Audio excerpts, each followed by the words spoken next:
I should be sleeping. I have not slept in over 24 hours. If you watch the coin slots video yesterday, I got up at 9 a.m. yesterday. I worked until 6. I went home for a little bit, fed the cat, got changed, all that kind of stuff. Went to work 10 o'clock to 7 a.m., threw clothes on in the bathroom, and came to the other job, and I worked until 5 o'clock today, and I didn't feel like going home because it would have taken me out of the way. So instead, before I have to go to work in 2 hours, I went to the movie theater and saw Kingdom of the Planet of the Apes. I'll never pass up a Planet of the Apes movie. Even you, Tim Burton. I was even excited about the Tim Burton one. That came out in 2001, my senior year in high school, and I remember being so fucking excited for that movie and then being so disappointed. I grew up on the Planet of the Apes movies, going back to Taylor, Charlton Heston's character, based on a French novel and very different than the movie that we got. Little writing cues from Rod Serling. I fucking love the sequel, Beneath the Planet of the Apes. The balls on that movie to blow up the planet. I'd say Escape From is probably the second weakest after the Tim Burton one. Battle for the Planet of the Apes, Conquest of the Planet of the Apes are just absolutely incredible. And that's when the general consensus of these movies is that they're silly because you look at the effects nowadays of those original movies and you just go, oh, it's silly. And there was a TV show, a live action TV show, and there was the cartoon and all that kind of stuff, the Mego dolls. But people look at these movies as silly science fiction movies from the 60s and 70s. But no, if you go back and rewatch those movies, the general idea of civil rights, race relations, especially Conquest of the Planet of the Apes, it made audiences, the riots at the end, the rebellion made people so uncomfortable because they got it. Like I said, no subtext. It's just text, of treating humans as second-class citizens, that people were really taken aback by it. They understood it. They saw what was going on in our world in that, and they had to cut to just close shots of the ape's face watching all of this because it made people uncomfortable, which good science fiction is supposed to, good horror is supposed to, good fantasy is supposed to. It's supposed to be a way of telling these stories about things that go on in the human condition without coming out and saying, oh no, hold on, I gotta turn the light on. Things that go on in the human condition. Oops. These movies I've always seen as being headier than people give them credit for. You had the Tim Burton one, which was I should have known. Tim Burton doing a big IP like that, it was kind of the beginning of the end of the Tim Burton that we knew. Because even Mars Attacks, that's more in his wheelhouse. It's an IP. But it wasn't really a super well known IP. I think those cards were kind of a fringe thing, and they allowed him to kind of play in that world of B movies that he grew up in. You would think that he would have had I don't know if he had an affinity for Planet of the Apes, but it didn't feel like a Tim Burton movie. As much as I enjoyed some of the ape performances, and I thought Rick Baker's makeup was incredible, especially on Tim Roth and Michael Clark Duncan. But then you got the newer series, Andy Serkis as Caesar. The first one I think is really weighed down by James Franco's performance. Same thing when he played Oz the Great and Powerful, like Potmouth. I just don't see him as this brilliant fucking scientist who's unlocking the codes of Alzheimer's disease. And now you go back and you rewatch it, and the special effects don't quite hold up. But at the time, they were beyond impressive. I remember my ex Christy and I, we met this is, I guess it was like 2012 that movie came out. I drove from Philly to Stone Harbor, New Jersey, where I used to run the movie theater. This is years after I ran the theater, and it was fucking pouring down rain, just like, you know, monsoon season, wetter than fucking Nam out there. And the two of us, we hadn't seen each other since like 2010, back when we used to shoot Underbelly stuff. And we saw each other there on the street, and it was kind of beautiful, you know, and you know, it was being reconnected with an old friend, and it was pouring down rain and all this kind of stuff. And then we ducked into the theater, and we saw Planet of the Apes. And I remember, you know, her putting her head on my shoulder and us holding hands and stuff like that. And it felt like old times, you know. And so I'll always have a very special place in my heart for that Planet of the Apes movie. I think the second one is utterly beautiful. I think the second one might be in the same place as the first movie and as Battle and Conquest. I thought it was a perfect marriage of all of those elements, and making even the human characters that were the bad guys not really the bad guys. You understood all of it. There were pathos in the heroes and in the villains, and in Andy Serkis's performance, and the special effects. It's done such a leap forward, that you kind of realize what you could do with motion capture in a way that I had never even thought about it before, because this is after Avatar. And even seeing this new one, and I will get to the new one, I think that what they've done with this newest movie is better than anything that James Cameron has done with either Avatar movies.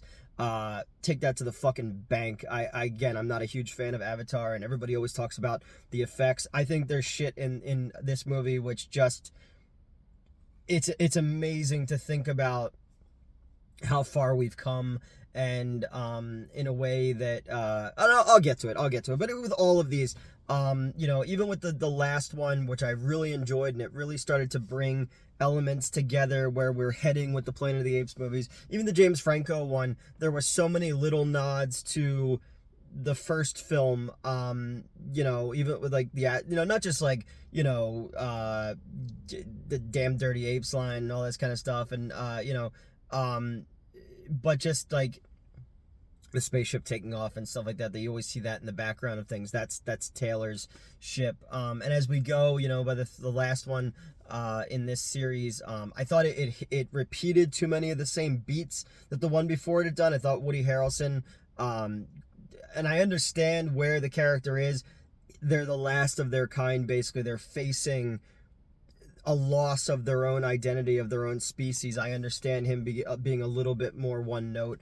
I just felt like it just retreaded some of the same ground. But, you know, introducing Nova and introducing the doll, and so, which they also repeat in this one. I thought it was a really beautiful way to bring these three films together.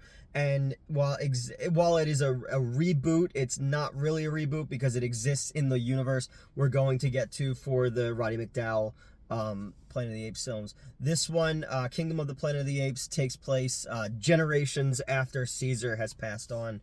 There are different clans of apes all over. We follow Noah. Noah's people are, well, his clan are the of the eagle. They, you know, they raise eagles and they hunt with eagles and stuff like this. And you know, they live their lives, and they're happy, and there's, you know, Noah, and then the two other apes he's with, and there's a girl, there's a human who kind of unfortunately leads them into all of this stuff, who's been following them. And the scavenger apes show up on horseback, and they have electrical tools and masks, and they lay waste to the Eagle clan, and they kill Noah's father, and they enslave his people. And Noah, you know, has to go and you know, try to retrieve his clan. And along the way, he meets an orangutan who, you know, he understands what King Praxis, it's the dude from Abigail, who Metz and I said looked like Elon Musk. He plays Praxis, who doesn't show up until much later in the movie. I felt like he wasn't fleshed out enough, but when he is on screen, he's captivating. And he teams with an orangutan who basically teaches him that there is more to this world than he knows, and that, you know, in humans and apes at one point lived together, and there's a beautiful scene where there's a huge, because they're living in the remnants. There's nothing left of humanity at this point. The humans that we do meet at this point are very much like the ones like Nova and her people in the original Planet of the Apes. They are silent. They are, you know, cave people essentially. But this girl is different. She's smarter than them. And, you know, there's books, and they said that the symbols in these books meant something, and Caesar understood them, and they've twisted Caesar's words into this other thing, you know, and it just, I don't know, man. This isn't as good as the second one in the reboot series, but it's beautiful, and there's so much emotion in the apes and in their eyes, and it's just, there's so much going on there, because it was Judy Greer and Andy Serkis in the last one. They brought so much to it with the motion capture. All the actors did in those movies. This one, I feel like the apes, all of the apes have more emotion to them, and they're more, it's more of a lived-in world. I love the different looks. It's beautifully shot. You know, the rusted out remnants of what's left of humanity, I think is just fantastic. And we finally do get to, you know, the king's domain. You know, there are the elements of the Forbidden Zone that we see in the first movie. I kept expecting the Statue of Liberty to show up, especially as they're leading them down the beach, you know, dragging them behind them by the horses. I kept expecting the Statue of Liberty to show up, you know, but basically the king has put his clan there, and he's trying to build a planet of the apes, basically a kingdom of the apes, by stealing clans from all over and making them fall under his rule, because there's a government compound built into the side of the mountain, and within it, he believes, are all of the human secrets. And they have a human that is smart and teaches him about the Roman Empire, and you know, and Praxis is you know, keeps the human like a pet because it teaches him. And the human can rig up these weapons that are like these prods with electricity at the end of them. There's just this really cool tactile lived-in world that we have here. You know, a very sea salt world that I really, really enjoyed. I love the rust on things, you know, and it's just when we get to that world and we start to realize the humans' plot in all of this that I feel like it's rushed. You know, leading us to the ending where it's introducing something, a very cool idea, but I feel like almost a step back from where we need to be going with these, you know, where there are scouts that are learned humans that can speak and can think, that are out there, and they're trying to retrieve elements of the past for humans that live underground, who are trying to send out signals to other humans. You know, if we're going to do people underground, I would want to do the mutants, like in Beneath the Planet of the Apes, who worship a giant fucking nuclear bomb. So it's when we get to that, I thought it felt a little bit rushed. Because to this point, you know, at no point does the spectacle of this film become overshadowed by the characterization and the emotion, and at no point does the emotion and the characterization become overshadowed by the spectacle. It's an exciting movie. It has great action set pieces, but those action set pieces work in hand with the story and with the hero's journey of Noah. Yeah, I don't know. I felt like it just felt like it was a little rushed when we get to the second and third act.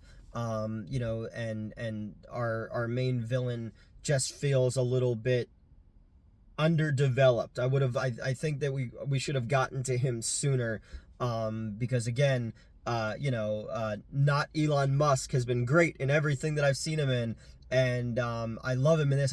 I love, like, there's little character beats that you usually wouldn't see in a movie like this. He's like, apes can learn, I can learn. There's just little moments of that, or little moments of, like, the ape, like, with saliva in their mouth or something like that. It's like, it's so not human, but yes, human. Like, it's an actual three-dimensional character that they've created, and not just a special effect. At no point, even though I know it's a dude with a bunch of little dots on his face and a fucking thing, at no point did I go like, oh, that's a dude with a bunch of little fucking dots on his face. Like, it's a living, breathing character to me, and I find myself able to be swept away by these films and by these characters, and that's, and that goes right back to the original films, where, yeah, it's a dude in a rubber mask, but I believe them because I love these characters, and I love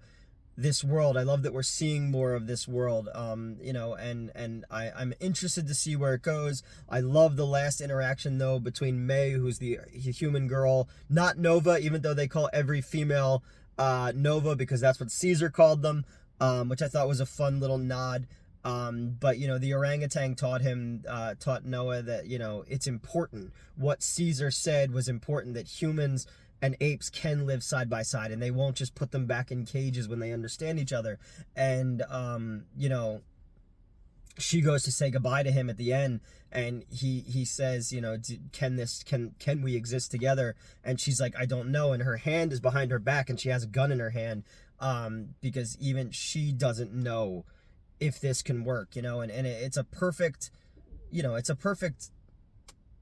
metaphor for our world, where like in The Thing, everybody's tired and nobody trusts each other, and that's what I was talking about earlier with the text and the subtext of these movies. And while I think that this one falls short of the characters and the storytelling of the second of these new trilogy, I do feel the effects and the world and the mocap acting is so fucking good that I was with it from beginning to end. I thought the score was great. I love when the musical cues from the original films kick in.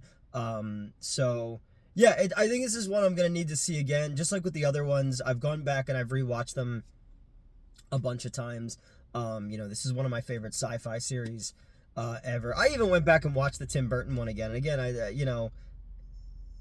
should have been, James Cameron should have directed that, but I thought that these, this was really good. And, there were times that made me, like, get emotional too, and maybe that's just me. Maybe I'm a fucking weirdo who gets emotional watching talking monkey movies, but,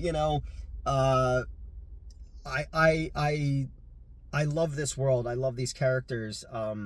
Every time we're introduced to these new apes, I love.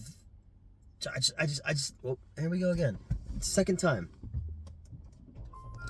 I'm gonna wrap this one up soon, because I do have to leave and go to work soon. But yeah, no, I wasn't gonna miss this opening weekend.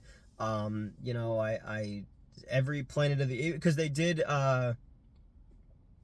the We Want You to Go Ape thing, and I got to watch all of the original series in 35mm in Philly in like 2012 or 2013, before the new trilogy kicked off. So I've seen every Planet of the Apes movie in theaters.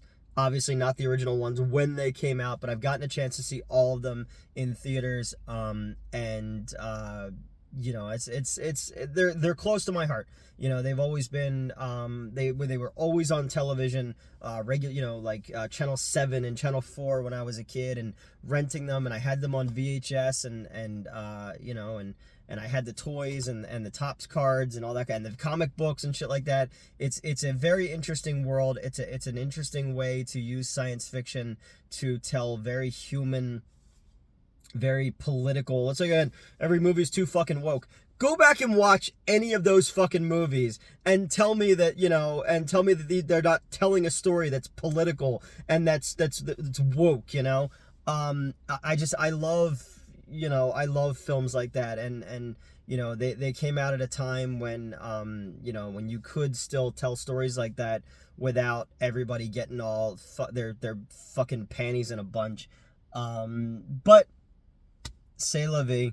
Yeah, no, man, I really, really like this. I want to see it again. Like I said, I felt a little rushed in some points. Not really sure where they're going to take this new wrinkle at the end forward, but not worried about that right now. I'm gonna check it out again hopefully soon. But I gotta get to work because I work until 7 a.m. and then I get to sleep for a couple hours, and then I go to the drive-in. And then Monday I fill in all day at the doing the inventory job for the retail place, and then back to the other place. So like I said in the coin slots video, I'm working 3 jobs right now, trying to get myself ahead so I can make a movie this summer and stop stressing myself sick like I have been for the last 2 years. And yeah, that's it, guys.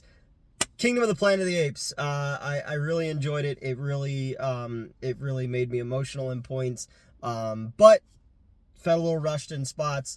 But I'm, you know, talking monkeys, riding horses. It makes me happy.